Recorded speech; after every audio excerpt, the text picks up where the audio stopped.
What's up, TE150? My name is Mike Johnson, and this is my reflection video covering my GLP experience.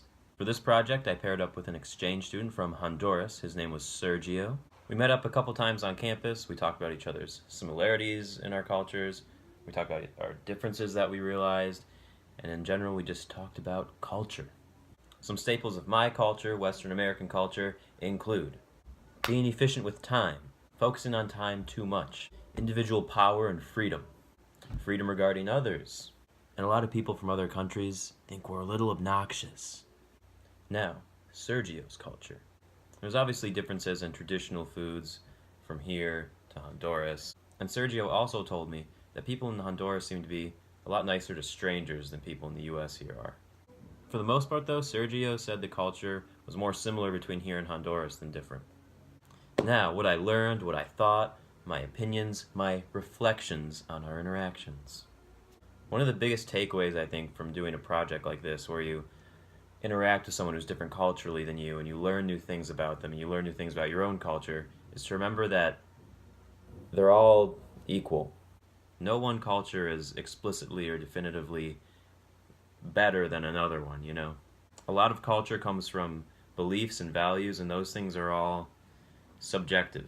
Even though for me in my personal experience doing this project, where I wasn't too different culturally from my partner, it's important to be careful always in case you are, because you never know what small thing you say or do or action or whatever behavior might be perceived as very rude in another culture.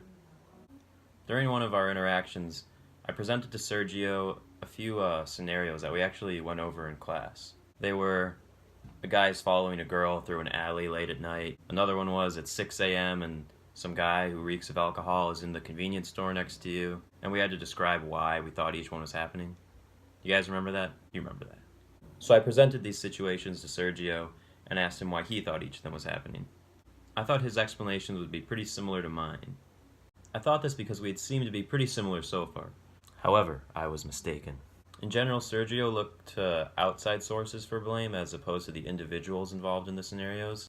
Or I guess I tend to be a little more pessimistic about people and blame the individuals more. Sergio and I talked a bit about why we tend to put blame where we do, and we agreed our culture and our upbringing and the dynamics of all that definitely plays a role in the assumptions we make. Take the guy who smells like alcohol at the store, for example. I might think, oh, he's an alcoholic, he needs to get his together. Where Sergio described it as, oh, well, he's probably just falling on some hard times. I think it's important for people who are different culturally, by any degree, to realize that the difference in culture and difference in upbringing affects the assumptions you make in life. And it's important to realize where each group is coming from and why they think what they think. It's important to try to get an understanding of where people are coming from when you're interacting with them, especially if they're culturally different from you. I think doing this will help lead to more understanding, more agreeableness, and less conflict that is rooted in a cultural difference. We all have our own cultures, we're all a little different, and we need to actively think how we can best understand other people.